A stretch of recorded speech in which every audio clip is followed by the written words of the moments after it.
ఓం నమ శివాయ. శ్రీ మాత్రే నమః. ఓం శ్రీ సాయిరాం. అందరికీ నమస్కారం అండి. రేపే డిసెంబర్ 19 అతిపెద్ద అమావాస్య. ఈ అమావాస్య సామాన్యమైనది కాదు, చాలా చాలా శక్తివంతమైనది. ఈ అమావాస్యను అహోరాత్ర అమావాస్య అని కూడా అంటారు. అలాగే మనకిది శుక్రవారంతో కూడుకొని వచ్చింది కాబట్టి ఈ అమావాస్యను శుక్ర అమావాస్య అని కూడా పిలుస్తుంటారనమాట. ఈ అమావాస్య ఈ సంవత్సరంలో వచ్చేటువంటి ఆఖరి అమావాస్య కాబట్టి దీనికి అతీంద్రియ శక్తులు చాలా ఎక్కువ అని కూడా మనం పెద్దవాళ్ళు కూడా చెప్పడం అనేది జరుగుతుంది. అలాగే ఈసారి అమావాస్య ఏమిటి అంటే 27 గంటలు ఉంది. అంటే 27 గంటలు ఉన్నటువంటి సామాన్యమైనటువంటి విషయం కాదండి. అంటే కాస్త కీడుతో వచ్చిందనమాట. కాబట్టి దీన్ని ఏంటంటే అహోరాత్రము అంటారు. కాబట్టి ఈ రోజున ఈ అమావాస్య వలన మనకి ఎటువంటి చెడు కలగకూడదు అనుకుంటే ఇంట్లో ఆడవాళ్ళు పొరపాటున కూడా ఈ కూర వండడం కానీ తినడం కానీ చేయకూడదు.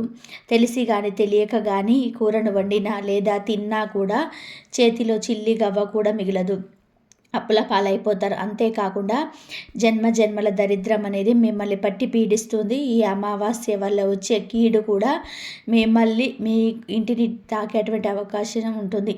కాబట్టి మీరు చేసే పూజలకు ఫలితం కలగాలన్నా, ఈ అమావాస్య వల్ల కీడు అనేది రాకుండా ఉండాలన్నా, శని దోషాలు అనేటివి ఏవి కూడా మిమ్మల్ని పట్టి పీడించకూడదు అనుకుంటే మాత్రం ఇంట్లో ఆడవాళ్ళు అసలు ఈ కూరను వండొద్దు, తినొద్దు. కూరలేలే ఏముంది చెప్పేసి అని చెప్పి చాలామంది కొట్టి పడేస్తుంటారండి. కానీ మనం తినేటువంటి కూరలను బట్టే, అంటే ఎలాంటి ప్రత్యేకమైనటువంటి తిథుల్లో మనం ఉండకూడదు తినకూడదు అని చెప్పి మనకు శాస్త్రాల్లోనే చెప్పారనమాట. అవి తిన్నప్పుడు ఏంటంటే, వండకూడనివి తినకూడనివి వండినప్పుడు ఏంటంటే గ్రహాలు వ్యతిరేకంగా మారి మనకు లేనిపోని సమస్యలను ప్రమాదాలు తెచ్చిపెడతా ఉంటాయన్నమాట. తినకూడదు అని చాలామంది నాన్ వెజ్ అనుకుంటారు. నాన్ వెజ్ తినకూడదు. నాన్ వెజ్తో పాటుగా వెజ్జుల్లో కూడా కొన్ని తినకూడదు అనమాట. అసలు ఏం వండకూడదు, ఏం తినకూడదు. అలాగే ఈ రోజున ఎలాంటి నియమాలను ఆచరించాలి, పూజ ఎలా చేసుకోవాలి, ఎలాంటి పరిహారాలు చేస్తే మీకు ఎలాంటి దోషం అనేది అంటకుండా ఉంటుంది. ఇలా ప్రతి పాయింట్ కూడా, అంటే ఇంక అసలు వేరే వీడియోస్ ఏమి చూడాల్సిన పని లేకుండా మీ యొక్క అన్ని ప్రశ్నలకు సమాధానం అనేది ఈ వీడియోలో దొరుకుతుంది. నిజంగా కోటి జన్మల అదృష్టం ఉంటేనే ఈ వీడియో మీకు కంటపడుతుందండి. ప్రతి పాయింట్ కూడా అసలు మీరేం చేయాలి, ఏం చేయకూడదు, అసలు కూరల విషయంలో కానీ ప్రతిదీ కూడా మీకు చక్కగా వివరించబడుతున్నాయి. కాబట్టి మీరు వీడియోని ఎక్కడ కూడా స్కిప్ చేయకుండా చివరి వరకు వింటే ప్రతి పాయింట్ కూడా మీకు ఉపయోగపడుతుంది. కాబట్టి వీడియోని పూర్తిగా వినండి, ఒక లైక్ ఇచ్చి సపోర్ట్ చేయండి. ఇక ఈ అమావాస్య రోజున మీ ఇంటికి దగ్గరలో లేదా మీ ఇంటి బయట వేప చెట్టు ఉంటే వేప చెట్టును తాకి నమస్కారం చేసుకుంటే ఈ అమావాస్య వల్ల వచ్చే దోషాలు తొలగిపోతాయి. అలాగే మీకు ఏదైనా సమస్య ఉంటే ఒక సమస్యను ఏంటంటే తెల్లని కాగితం మీద, పేపర్ మీద ఆ యొక్క సమస్యను రాసేసి దాంట్లో ఒక స్పూన్ నల్ల ఆవాలు, కొంచెం కుంకుమ, 4 ఎండుమిరపకాయలు, 1 స్పూను రాళ్ళ ఉప్పు, 1 నిమ్మకాయ పెట్టేసి ఇక్కడ మీకు ఒక పొట్లంలా కట్టుకోండి. ఒక మొండి కోరిక ఏదైతే ఉంటుందో అది మీరు చెప్పుకొని ఆ పొట్లాన్ని మీ తల చుట్టూతో కూడా కుడి నుంచి ఎడమ నుంచి 3 సార్లు ఒక వేప చెట్టు దగ్గరికి వెళ్ళి చక్కగా సంకల్పం అనేది చెప్పుకొని ఆ చెట్టును తాకి నమస్కారం చేసుకొని, కుదిరితే ప్రదక్షిణలు కూడా చేసుకొని 11 సార్లు ఆ వేప చెట్టు దగ్గర పడేసి వెనక్కి తిరిగి చూడకుండా రండి. అలా చేయడం వల్ల ఇంటికి వచ్చేటప్పటికి మీ కోరిక నెరవేరుతుందన్నమాట. ఎందుకంటే అమావాస్య పరిహారాలకు పెట్టింది పేరు. అలాగే మీరేంటంటే ఒక నిమ్మకాయ తీసుకొని ఆ నిమ్మకాయని ఇక్కడ చూపించినట్టుగా 2 భాగాలు కడిగేసినట్టుగా చక్కగా పసుపు కుంకుమాన్ని దద్దేసేసి 2 తమలపాకుల మీద కొంచెం రాళ్ళ ఉప్పు పోసి ఆ యొక్క చెక్కల మీద కర్పూరం బిళ్ళలు వేసి మీరు వెలిగించి మీ యొక్క గుమ్మానికి, మీ యొక్క మెయిన్ డోర్ గుమ్మం ఉంటుంది కదా, ఆ గుమ్మానికి బయట వైపు సాయంత్రం సంధ్యా సమయంలో వెలిగించినట్లయితే ఆ అమావాస్య చెడు ఏది కూడా మీ ఇంటికి తాకకుండా ఉంటుంది. అంతేకాకుండా లక్ష్మీదేవి మీ ఇంటిలోకి అడుగు పెడుతుంది. ఇంట్లో ఉన్న చెడి బయటికి వెళ్ళిపోతుంది అనమాట. అమావాస్య కోసం ఏంటంటే ఇలాంటి అమావాస్య ఇది కొన్ని వందల సంవత్సరాల తర్వాత వస్తుందండి. ముఖ్యంగా అమావాస్య అంటే లక్ష్మీదేవికి ఇష్టమైనటువంటి రోజు. ఈ రోజున ఇంట్లో లక్ష్మీదేవికి పూజలు చేస్తూ ఉంటారు. అలాగే పరిహారాలు కూడా పెట్టింది పేరు. మనకి ఎంత తీరని మొండి కోరికలైనా సరే ఈ రోజున తప్పకుండా నెరవేరుతాయి. కాబట్టి పెద్ద పెద్ద ఋషులు, మునులు, మహానుభావులు, వేద పండితులు, మన పూర్వీకులందరూ కూడా ఇలాంటి తిథి కోసం ఎదురు చూస్తూ ఉంటారు. ఈ రోజున పరిహారాలు ఏవి చేసినా కూడా ఖచ్చితంగా కూడా 100% నెరవేరుతాయి అన్నమాట. కాబట్టి మరి ఇలాంటివన్నీ కూడా మనం సిద్ధించాలి అంటే ఇంట్లో ఆడవాళ్ళు ఈ కూర విషయంలో జాగ్రత్తగా ఉండాలన్నమాట. అంటే కూరలు వెజ్జే కదా, అవేముంది మా అట్లా ఏమనుకుంటే ఏముందిలే అని చెప్పేసి చాలామంది కూడా భావిస్తూ ఉంటారు. మీరు చేసే పూజలకు కానీ పరిహారాలకు కానివ్వండి ఫలితం దక్కాలి అంటే ఇంట్లో కూరగాయలు కూడా మనం వండే కూర కూడా ప్రధాన పాత్ర అనేది పోషిస్తుందన్నమాట. అందులో శుక్రవారంతో కూడుకొని రావడం ఇంకా గొప్ప విశేషం అండి. శుక్రవారం అంటే లక్ష్మీదేవికి సంబంధించిన రోజు. అలాగే అమావాస్య అన్న లక్ష్మీదేవికి ఇష్టమైనటువంటి రోజు. ఈ సంవత్సరంలో ఆఖరి అమావాస్య కాబట్టి మనకున్న కష్టాలు, బాధలు, దరిద్రాలన్నీ కూడా ఈ సంవత్సరంతో ఫుల్ స్టాప్ పెట్టేసి కొత్త సంవత్సరంలోకి అదృష్టంతో, ఐశ్వర్యంతో, ఆస్తి అంతస్తులతో, సుఖ సంతోషాలతో, ఆరోగ్యాలతో అడుగుపెట్టడానికి మనం చేసే ఇప్పుడు ఈ వీడియోలో చెప్పుకునే ప్రతి పరిహారము, ప్రతి మాట, ఎలాంటి నియమాలను ఆచరించాలి, అలాగే ఎలాంటి పొరపాట్లు చేయకూడదు, ఇలాంటివన్నీ కూడా మీకు చాలా బాగా ఉపయోగపడతాయి అన్నమాట. ప్రతి విషయం కూడా మీకు బాగా దగ్గరగా ఉంటుంది. అంటే రేపు డిసెంబర్ 19న ఉదయం 5 గంటలకి అమావాస్య తిథి ప్రారంభమయ్యి మర్నాడు ఉదయం అంటే శనివారం ఉదయం 7 గంటల వరకు ఉంటుందన్నమాట. కాబట్టి రేపు తెల్లవారుజామున లేచి సూర్యోదయానికి ముందుగానే లేచి ఇంటిని వాకిల్ని శుద్ధి చేసుకోవాలి. ఇల్లు తుడిచేటువంటి నీటిలో కాస్తంత రాళ్ళ ఉప్పు, అలాగే మీకు కుదిరితే చిటికెడంత పసుపును కూడా వేసుకోవచ్చు అనమాట. ఇలా వేసేసి మీరు ఆ నీటితో ఇల్లంతా కూడా శుభ్రంగా తుడవాలి. అలా తుడవడం వల్ల ఉప్పు నీరు ఏంటంటే ఈ అమావాస్య వల్ల వచ్చే ఎటువంటి కీడును ముప్పును మనకు కలగనివ్వకుండా ఉండడానికి ఈ ఉప్పు నీళ్ళు అనేది చాలా బాగా ఉపయోగపడుతుంది. నెగిటివిటీని పూర్తిగా తొలగిస్తుంది అన్నమాట ఉప్పు నీరు. అలాగే కాస్తంత పసుపు నీటిని కూడా ఇంట్లో చల్లుకోండి. అలాగే ఇదేంటంటే మనకు ధనుర్మాసంలో వచ్చే శుక్రవారం కూడా కాబట్టి ఇంకా చాలా గొప్ప విశేషం అన్నమాట. కాబట్టి తెల్లవారుజామున చక్కగా ఇంటిని వాకిల్ని శుద్ధి చేసుకోవడము, గుమ్మానికి బయట కూడా చక్కగా నీటితో శుభ్రంగా కడుక్కోవడము, పల్లెటూరు అయితే ఆవు పేడతో కల్లాపు చల్లుకోండి, చక్కగా ముగ్గు అనేది వేసుకోవడము, పసుపు కుంకుమలు చల్లుకోవడము, ఇలాంటివి చేయడం వల్ల ఏంటంటే ఆ తల్లి ఆకర్షితురాలవుతుంది, ఆ తల్లి మీ ఇంటి లోపలికి అడుగు పెడుతుంది. కాబట్టి మీరు గుమ్మానికి బయట అంటే చాలామంది అనుకుంటారు అమావాస్య కాబట్టి ముగ్గు వేయకూడదు, వాకిలి ఊడ్చుకోకపోయినా పర్వాలేదు ఇలాంటివి అనుకుంటూ ఉంటారు. కానీ తప్పనిసరిగా వాకిలంతా కూడా శుభ్రంగా కడుక్కోవడం, ముగ్గు వేసుకోవడం, ఇల్లంతా కూడా ఉప్పు నీటితో శుభ్రంగా తుడుచుకోవడము, పసుపు నీళ్ళు చల్లుకోవడం, ఇంట్లో అందరు కూడా తల స్నానాలు చేయాలి. రేపు మీరు స్నానం చేసేటువంటి నీటిలో కొంచెం వేపాకులను కానీ లేదంటే గంగాజలాన్ని కానివ్వండి లేదా చిటికెడు పసుపు కలిపి కానీ స్నానం చేస్తే చాలా మంచిది. అలా స్నానం చేసిన తర్వాత సూర్య భగవానుడికి ఆర్ఘ్యం సమర్పించి ఈ శుక్ర అమావాస్య నాడు సూర్యుడికి నీటితో ఆర్ఘ్యం సమర్పించి నమస్కారం చేసుకోవడం వల్ల మీ కుటుంబానికి చాలా మంచి జరుగుతుందన్నమాట. తర్వాత ఏంటంటే ఆ యొక్క ఇంటి ఇల్లాలు చేతులకు మట్టి గాజులు వేసుకోవాలన్నమాట. మట్టి గాజులు వేసుకోవడం వలన ఆ యొక్క సౌండ్కి, ఆ యొక్క శబ్దానికి లక్ష్మీదేవికి వెతుక్కుంటూ మరి మీ ఇంటికి వస్తుందన్నమాట. మట్టి గాజులు అంటే లక్ష్మీదేవికి చాలా ఇష్టము. అలాగే ఎరుపు రంగులో కానీ, పసుపు రంగులో కానీ, ఆకుపచ్చ రంగులో ఉన్నటువంటి బట్టలు వేసుకొని మీరు పూజ చేసుకోవాలి. ఇంట్లో ఆడవాళ్ళు కావచ్చు, మగవారు కావచ్చు. కానీ నలుపును మాత్రం ఎట్టి పరిస్థితుల్లో కూడా వేసుకోకూడదు. మీరు గుర్తుపెట్టుకోండి ఇది.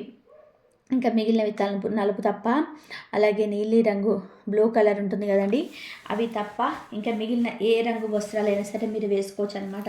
రేపు నలుపు వేసుకుంటే మాత్రం లేనిపోని నిందల పాలవుతారు, కష్టాల పాలవుతారు. దరిద్రం అనేది పట్టి పీడిస్తుంది. శని అనేది ఇంకా మీ జీవితానికి బంకలాగా పట్టుకొని వదలదు. కాబట్టి పొరపాటున కూడా నలుపు బట్టలు వేసుకోవద్దు. అలాగే తలకు నూనె రాసుకుంటే ఆయుష్ కూడా తగ్గుతుందన్నమాట. కాబట్టి ఇంట్లో ఆడవాళ్ళు ఏడవడం కానీ, కంటతడ పెట్టడం కానీ, గొడవలు పెట్టుకోవడం కానీ ఇలాంటి వేటి పరిస్థితుల్లో కూడా చేయకూడదు. ఇలా చేసిన తర్వాత ఇంట్లో లక్ష్మీదేవి ఉండని చక్కగా ఆవు నెయ్యితో దీపం వెలిగించండి.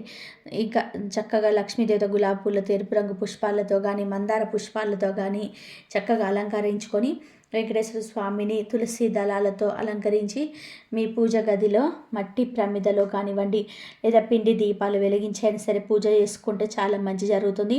ధనుర్మాసంలో వచ్చే ఈ అమావాస్య రోజున మీరు వెలిగేటువంటి దీపంలో రెట్టింపు పుణ్య ఫలితం కోసం 2 యాలక్కాయలు వేసుకోండి. అలా వేసుకోవడం వల్ల మీకున్నటువంటి కష్టాలన్నీ తొలగిపోయి కోట్ల సంపద మీ సొంతం అవుతుంది. అలాగే ఈ రోజున తప్పకుండా తులసి కోట దగ్గర కూడా దీపాన్ని వెలిగించాలి. ఎందుకు అంటే ఈ అమావాస్య మనకు శుక్రవారంతో కలిసి వచ్చింది కాబట్టి తులసి కోట దగ్గర దీపాన్ని వెలిగించడం వల్ల లక్ష్మీదేవి ఆకర్షితురాలవుతుంది. ఆ తల్లి మీ ఇంట్లో స్థిర నివాసం ఉంటుంది. కాబట్టి చక్కగా తులసి కోట దగ్గర కూడా దీపం వెలిగించండి. అలాగే ఈరోజు రావి చెట్టు దగ్గర ప్రదక్షిణ చేసిన లేదా రాగి చెట్టును కనీసం తాకినా, అంటే మీరు గుడికి వెళ్ళినప్పుడు రావి చెట్టు ఉంటుంది కదండి, ఆ చెట్టు కింద కాసేపు కూర్చున్న అక్కడ దీపం వెలిగించిన మీకున్నటువంటి కష్టాలన్నీ కూడా పూర్తిగా తొలగిపోతాయి. అలాగే లక్ష్మీదేవికి నైవేద్యంగా పాలతో చేసినటువంటి పరమాణాలన్నీ నివేదించండి. ఈరోజు మీరు ఆ పాలతో లక్ష్మీదేవికి నైవేద్యంతో తయారు చేస్తే ఆ తల్లి యొక్క చల్లని చూపు మీ ఇంటిపై పడుతుంది. ఈ విధంగా లక్ష్మీదేవిని పూజిస్తూ ఓం శ్రీ మహాలక్ష్మీదేవియే నమః అని కానీ, లేదా ఓం నమో భగవతే వాసుదేవాయ అనేటువంటి మంత్రాన్ని కానీ 21 సార్లు జపిస్తే జాతకంలో ఉన్నటువంటి దురదృష్టం తొలగిపోయి అదృష్టం కలిసి వస్తుంది. ఈ రోజున ఒక మందార పుష్పంతోనైనా సరే మీరు పూజ, అంటే మీ యొక్క పూజ గదిలో సమర్పించుకున్నట్లయితే చాలా చాలా మంచిది అనమాట. అలాగే ఇంటికి గుమ్మడికాయ కడితే చాలా మంచిది. ఈ అమావాస్య రోజున మనకి అహోరాత్రి అమావాస్య అంటారు కాబట్టి ఇది చాలా పవర్తో కూలి వస్తుంది. కాబట్టి మీరు ఒక బూడిద గుమ్మడికాయ తీసుకొచ్చుకొని ఆ గుమ్మడికాయ చక్కగా పసుపు రాసేసి కుంకుమ బొట్లు పెట్టి ఇంట్లో చూపించినట్టుగా స్వస్తి గుర్తు అనేది మీరు వేసుకొని మీ ఇంటి గుమ్మానికి బయట వైపు కట్టుకోవాలి. అలా గుమ్మడికాయని ఏంటంటే ఇంటి గుమ్మానికి వేలాడదీసి సాంబ్రాణి పొగ వేసుకోండి. అమావాస్య నాడు గుమ్మడికాయని ఇలా కట్టుకోవడం వల్ల మీ ఇంటికి అఖండ ధన ప్రాప్తి కలుగుతుంది. అయితే గుమ్మడికాయ కట్టలేని వారు ఏం చేస్తారు అంటే మీ ఇంటి గుమ్మానికి మీకు అంటే ఉప్పు మూట కూడా సాక్షాత్ లక్ష్మీదేవి స్వరూపం కాబట్టి మీరు రాళ్ళ ఉప్పు, రాక్ సాల్ట్ ఉంటుంది కదా, కల్లుప్పు, అది వచ్చేటప్పటికి ఒక గుప్పెడు ఉప్పు తీసుకొని మీ ఇంటి గుమ్మానికి ఒక మూటలాగా వేలాడదీయండి. అంటే ఒక ఎరుపు రంగు వస్త్రంలో చక్కగా ఆ ఉప్పు అనేది పోసుకొని అందులో చిటికెడంత పసుపు కుంకుమ వేసేసి దాన్ని మీరేంటంటే మీ ఇంటి గుమ్మానికి బయట వైపు వేలాడదీయాలి. అలా చేయడం వల్ల మీ ఇంట్లో ఉన్నటువంటి నెగిటివ్ ఎనర్జీ మొత్తం కూడా తొలగిపోయి ధనపరంగా మీ ఇంటికి బాగా కలిసి వస్తుందన్నమాట. ఈ ఉప్పు మూట ఏంటంటే ఈ అమావాస్య రోజున ఇలా కట్టుకోవడం వలన ఎలాంటి దుష్ట శక్తులను కూడా మీ ఇంటి లోపలికి ప్రవేశించకుండా ఉండడానికి, అలాగే ఇంట్లో ఉన్నటువంటి చెడును బయటికి పంపించడానికి ఇది చాలా బాగా ఉపయోగపడుతుంది. గుమ్మడికాయ కట్టుకోండి లేదు అనుకున్న వాళ్ళు, అవకాశం లేదు మాకు గుమ్మడికాయలు అందుబాటులో లేవు అనుకున్న వాళ్ళు ఇలా ఉప్పు మూటనైనా సరే మీరు కట్టుకోవచ్చు అనమాట. అలాగే ఈ రోజున మర్చిపోకుండా మీ యొక్క ఇంటి గుమ్మానికి వేపాకుల తోరణాలు కట్టుకోండి. మామూలుగా శుభకార్యాలకైతే మామిడి తోరణాలు కట్టుకుంటారు, కానీ మనకి ఇది అమావాస్య కాబట్టి వేపాకుల తోరణాలు కట్టుకోవడం వలన మీకు చాలా చాలా మంచి జరుగుతుంది. ఎటువంటి చెడు లోపలికి ప్రవేశించదు. అలాగే ఈ రోజున ఒక కలబంద మొక్క నాటుకున్నాం. ఒకవేళ కలబంద మొక్క తీసుకొచ్చుకొని చక్కగా పసుపు కుంకుమ పెట్టేసి మీ ఇంటి గుమ్మానికి చక్కగా వేలాడ తీసుకున్న అలా కూడా మీకు బాగా కలిసి వచ్చే అవకాశం అనేది ఉంటుంది. లక్ష్మీదేవి అనుగ్రహం అనేది కలుగుతుంది. ఇంటి మీద ఉన్నటువంటి నరదిష్టి, జనాల ఏడుపును ఇలాంటివన్నీ కూడా పూర్తిగా తొలగిపోతాయి. అలాగే మీకున్నటువంటి దిష్టిని, చెడును, నరఘోషను తీసేసుకోవడానికి ఇది చాలా మంచి రోజు. ఈ రోజున బయట నుంచి ఇంటికి వచ్చినప్పుడు తప్పనిసరిగా కాళ్ళు చేతులు కడుక్కొని రావాలి. ఎందుకంటే చాలామంది కూడా ఈ రోజున ఏంటంటే రోడ్ల మీద అంటే నిమ్మకాయలు, ఎర్ర నీళ్ళు అని చెప్పి ఇట్లా చాలా రకాలుగా గోర్లు తీసేసుకోవడం, వెంట్రుకలు, చాలా రకాలుగా పూజలు, పరిహారాలు ఇలాంటివన్నీ చేసి రోడ్ల మీద పోస్తుంటారు. కాబట్టి అవన్నీ తొలగిపోవాలి అంటే మీరు శుభ్రంగా కాళ్ళు చేతులు కడుక్కొని రండి. లేకపోతే ఆ యొక్క దరిద్ర బాధలు మిమ్మల్ని పట్టి పీడిస్తాయి. ఇందాక మనం చెప్పుకున్నట్టుగా తలకు నూనె రాయడం ఇలాంటివి చేస్తే ఆయుష్ అనేది తగ్గిపోతుంది. ఈ రోజున ఇంట్లో ఉన్నటువంటి పిల్లలకు అమావాస్య రోజున తప్పనిసరిగా రాళ్ళ ఉప్పుతో దిష్టి తీసేసుకుంటే నరదిష్టి సమస్యలు, అనారోగ్య సమస్యలు అనేవి కూడా పూర్తిగా తొలగిపోయి మంచి ఆరోగ్యం అనేది కలుగుతుంది. పొరపాటున కూడా నలుపు రంగు బట్టలు అనేది వేసుకోకూడదు. కాళ్ళకు నల్ల దారం కూడా కట్టుకుంటే చాలా మంచిదన్నమాట. నరదిష్టి, శని దోషాలు ఇవన్నీ కూడా పూర్తిగా తొలగిపోతాయి. ఆడవాళ్ళైతే ఎడమ కాలికి, మగవాళ్ళైతే కుడి కాలుకు కట్టుకోవాలి. ఇంకా ఈ రోజున శివారాధన చేస్తే చాలా మంచిది. మీకు దగ్గరలో ఉన్నటువంటి శివాలయానికి వెళ్ళేసి శివలింగానికి అభిషేకం చేయడము, ఇంట్లో కూడా లక్ష్మీదేవితో పాటుగా శివపార్వతుల పూజ చేసుకుంటే ఈ అమావాస్య అహోరాత్రి అమావాస్య కాబట్టి కీడంతా కూడా తొలగిపోతుందన్నమాట. ఇంకా మీరు చేసే పరిహారాలు కావచ్చు, పూజలు కావచ్చు, మీకు ప్రతిఫలం కలగాలి అంటే ఇంట్లో ఆడవాళ్ళు ఉండకూడని కూరల్లో మొట్టమొదటి కూరగాయ వచ్చేటప్పటికి రేపు పొట్లకాయ రేపు పొరపాటున కూడా ఇంటి పరిస్థితుల్లో ఉండకూడడం కానీ తినడం కానీ చేయకూడదు. ఎందుకంటే రేపు అహోరాత్రి అమావాస్య కాబట్టి రేపు శివుడికి పూజ కూడా చాలా విశేషం పాత్రను పోషిస్తుంది. శివుడి మెడలో నాగమయ్య స్వామి ఉంటాడు కాబట్టి పొట్లకాయ ఆ పోలికతో కలిగి ఉంటుంది కాబట్టి రేపు ఈ పొట్లకాయను ఉండడం కానీ కట్ చేయడం కానీ ఇవి చేస్తే మాత్రం మీకు జన్మల దోషాలు కర్మలు అనేటివి వెంటపడే అవకాశం అనేది ఉంటుంది. కాబట్టి పొట్లకాయ అనేటి పరిస్థితుల్లో ఉండొద్దు, తినొద్దు. ఇక రెండవది గోచిక్కుడు. ఈ చిక్కుల్లో ఏంటంటే మీకు చిక్కుళ్ళు తెచ్చిపెట్టే అవకాశం ఉంటుంది కాబట్టి ఈ గోచిక్కుడు కాయను ఎట్టి పరిస్థితుల్లో కూడా ఉండకూడదు. ఇవి కొన్ని గ్రహాల వ్యతిరేకతకు, జాతక దోషాలను పెంచడానికి ఇవి చాలా శక్తివంతంగా ఉపయోగపడతాయి. అలాగే వంకాయలు. ఈ వంకాయలు ఏంటంటే కొంచెం నలుపు రంగులో పోలి ఉంటాయి. వంకాయ వల్ల కూడా మనకు జాతకంలో దరిద్రం అనేది కూడా పోతుందన్నమాట. కాబట్టి గుత్తి వంకాయ రూపంలో కానీ, వంకాయ పచ్చళ్ళని, ఫ్రైలని లేదా సాంబార్లో వేసుకోవడం కానీ ఇలా ఏ రూపంలో కూడా ఈ వంకాయలను వండడం కానీ తినడం కానీ చేయవద్దు. ఇక తర్వాత వండకూడని కూర వచ్చేటప్పటికి ములక్కాయ అనమాట. ఈ ములక్కాయను మనం సాంబార్లో, పప్పు చారులో ఇంట్లో వేసుకుంటాము, చాలా మంచిది ఆరోగ్యానికి. కానీ రేపు మాత్రం ఈ ములక్కాయలని పొరపాటున కూడా వండొద్దు, తినొద్దు. మీరు సాంబార్లో కావచ్చు, ములక్కాయ కూరలో ఏ రకంగా కూడా మునగాకు కావచ్చు, ములక్కాయ కావచ్చు, ఇలా ఏవి కూడా వండొద్దు, తినొద్దు. తర్వాత దోసకాయ. ఈ దోసకాయను వండొద్దు, తినొద్దు. ఈ దోసకాయను వండడం వల్ల, తినడం వల్ల కొన్ని దరిద్ర బాధలు మిమ్మల్ని పట్టి పీడించే అవకాశం అనేది ఉంటుంది. అంటే దోసకాయ పప్పు రూపంలో కానీ, దోసకాయ పచ్చడి రూపంలో కానివ్వండి, దోసకాయను కొంచెం ఉట్టి కూడా తినేస్తుంటారు. అలా రేపు మాత్రం దోసకాయను వండొద్దు, తినొద్దు. ఇంకా తర్వాత దుంపలు అనమాట. మనకి పొటాటోస్ కావచ్చు, బంగాళదుంపలు కావచ్చు, చిలకడ దుంపలు కావచ్చు, చామ దుంపలు, కంద దుంపలు, ఇలా చాలా రకాలుగా దుంప జాతికి సంబంధించినటువంటివి ఏవైనా సరే కానివ్వండి, మీరు వండటం కానీ తినటం కానీ చేయొద్దు. కూడదని తింటే మాత్రం మీ జీవితంలో కోరి కష్టాలను కొనుక్కొని తెచ్చుకున్నట్టుగా అవుతుంది. ఇవేంటంటే మనకు పరిహార పరంగా మనకి అమావాస్య రోజు ఉండకూడదు, తినకూడదు. అంతేకాకుండా అనారోగ్య సమస్యలు ఉన్న వారికి అనారోగ్యాలు పెరిగే అవకాశాలు కూడా ఈ దుంపలు అనేవి తీసుకొస్తాయన్నమాట. కాబట్టి ఈ సమయంలో అనారోగ్యాలు ఎక్కువైందంటే మాత్రం మీకు తగ్గే అవకాశాలు చాలా తక్కువగా ఉంటాయి. కాబట్టి ఈ దుంపల జోలు పొరపాటున కూడా పోవద్దు. అలాగే క్యారెట్, బీట్రూట్, ముల్లంగి ఇవి కూడా మీరు వండడం కానీ తినడం కానీ చేయొద్దు. ఎందుకంటే ఇవి కూడా మనకు కొంచెం దుంపల జాతి కిందికి వస్తాయన్నమాట. క్యారెట్ జ్యూస్ కానీ, బీట్రూట్ జ్యూస్ కానివ్వండి, ముల్లంగి సాంబార్లో వేసుకోవడం ఇలాంటివి చేయొద్దు. చేస్తే మాత్రం కష్టాలు తప్పవు. తర్వాత ఎర్రకందిపప్పు. ఈ ఎర్రకందిపప్పు ఏంటంటే కుజగ్రహానికి సంబంధించినవి కాబట్టి ఈ ఎర్రకందిపప్పును కూడా మీరు పొరపాటున కూడా ఉండొద్దు, తినొద్దు. పచ్చ కందిపప్పు కూడా ఉంటాయండి, మీరు కూడా వండుకోవచ్చు. ఈ ఎర్ర కందిపప్పు మాత్రం వండుకోవద్దు. ఎందుకంటే చాలామంది ఈ రోజులో తొందరగా ఉడుకుతాయని వండుకుంటున్నారు కానీ వండొద్దు రేపైతే. అలాగే సొరకాయ. ఈ సొరకాయను కూడా మీరు ఎట్టి పరిస్థితుల్లో కూడా అంటే సొరకాయల సాంబార్ వండడం కానీ ఇట్లా జ్యూసుల రూపంలో కానీ వాడద్దు. ఇక వీటితో పాటుగా ఏంటంటే బీరకాయలు. ఈ బీరకాయలు కూడా రేపు వండడం కానీ తినడం కానీ చేయొద్దు. దీనివల్ల ఏంటంటే కొన్ని చిక్కులు ఎదురయ్యే అవకాశం ఉంటుంది. తర్వాత బూడిద గుమ్మడికాయ. ఈ బూడిద గుమ్మడికాయను కూడా వండొద్దు, తినొద్దు.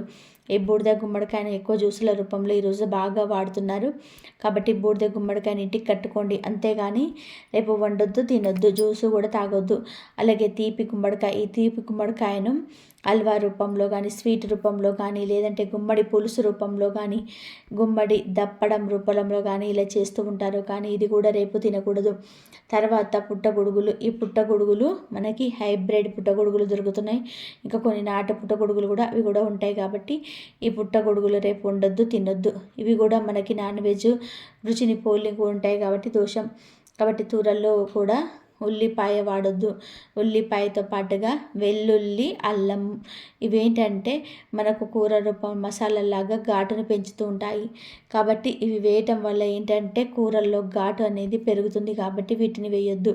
అలాగే నాన్ వెజ్ గురించి చెప్పే పని లేదండి. చికెను, మటను, రొయ్యలు, పీతలు, నత్తలు ఇలా సీ ఫుడ్ కావచ్చు, అంటే ఆఖరికి కోడిగుడ్డు కూడా మనకు మాంసాహారంతో సమానము. కోడి పెడితేనే గుడ్డు వస్తుంది కదా, కోడి గుడ్డు చాలామంది శాకాహారం అంటారు. ఎలా ఉంటారో కూడా తెలియదన్నమాట. అది ఏ చెట్టుకు కాయటం లేదు. కోడి పెడితేనే గుడ్డు వస్తుంది కదా, అది శాకాహారం ఎలా అవుతుందో ఒకసారి ఆలోచించండి. కాబట్టి కోడిగుడ్డును కూడా వండొద్దు, తినొద్దు. ఇవి మీరు వండకూడదు, తినకూడదు. ఇప్పుడు చెప్పినవి మీరు వండడం కానీ తినడం కానీ చేయకూడదు. ఇది గుర్తుపెట్టుకోండి. ఇది ఇంకా ఇవి తప్ప మీరు మిగతావి ఏవైనా వండుకోవచ్చు, తినొచ్చు, ఇబ్బంది ఏమీ ఉండదన్నమాట.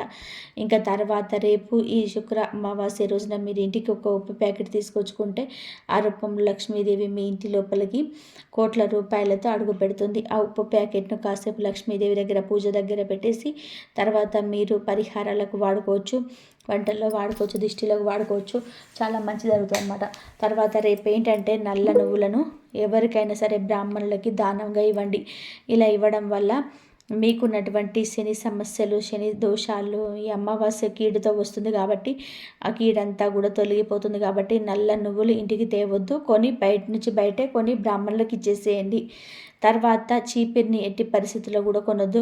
చీపిరిని కానివ్వండి, నూనె ప్యాకెట్ కానివ్వండి, చెప్పులు కానివ్వండి, నలుపు రంగులో ఉన్నటువంటి వస్తువులు కానివ్వండి, ఇలాంటివి మాత్రం ఎట్టి పరిస్థితుల్లో మీరు కొనొద్దు. కొంటే మాత్రం ఖచ్చితంగా దరిద్రం అనేది మీ ఇంట్లో స్థిర నివాసం అనేది ఉంటుంది.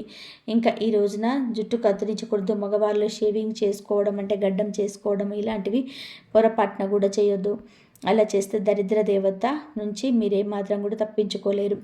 ఈ రోజున ఆవుకు ఆహారంగా ఏదైనా తినిపిస్తే మీకు చాలా మంచి జరుగుతుంది. గోపూజ మీకు ఉన్నటువంటి దోషాలను తొలగిస్తుంది. ఎందుకంటే గోమాతల్లో ముక్కోటి దేవతలు కొలువై ఉంటారు కాబట్టి గోమాతను తాకిన ఏదన్నా ఆహారంగా మీరు అట్టిపండ్లు కావచ్చు, పచ్చిగడ్డిని కావచ్చు ఏదైనా తినిపించటం వలన మీకు జన్మజన్మల దరిద్రం అనేది తొలగిపోతుంది. అలాగే ఈ అమావాస్య వల్ల చెడు కలగకుండా ఉంటుందన్నమాట.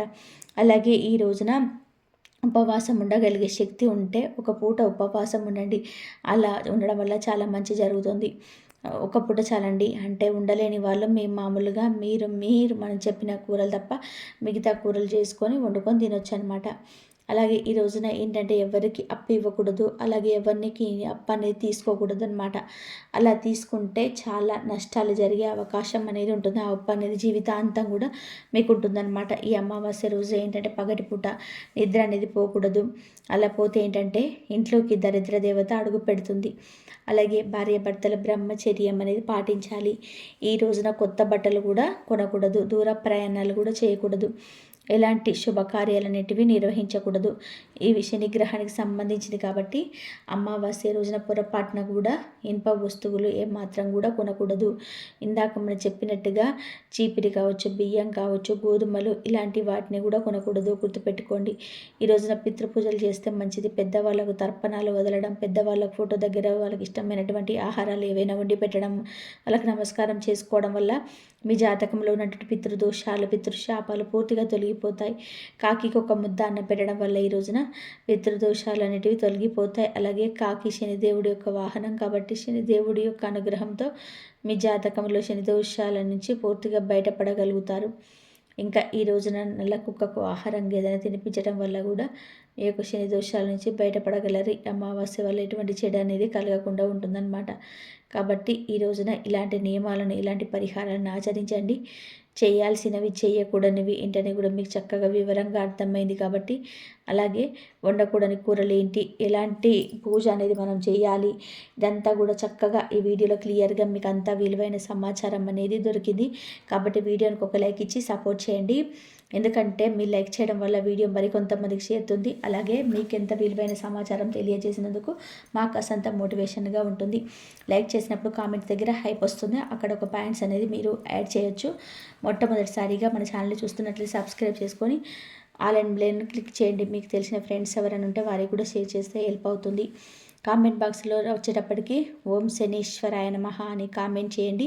ఎందుకంటే రేపు అమావాస్య కాబట్టి శనిదేవుడి యొక్క అనుగ్రహం అనేది కలుగుతుంది. అమావాస్య వల్ల వచ్చే కీడు అనేది ఏది మిమ్మల్ని మీ ఇంటిని తాకకుండా ఆ శని భగవానుడి యొక్క అనుగ్రహము ఆశీస్సులు అనేటివి మీకు ఉంటాయి.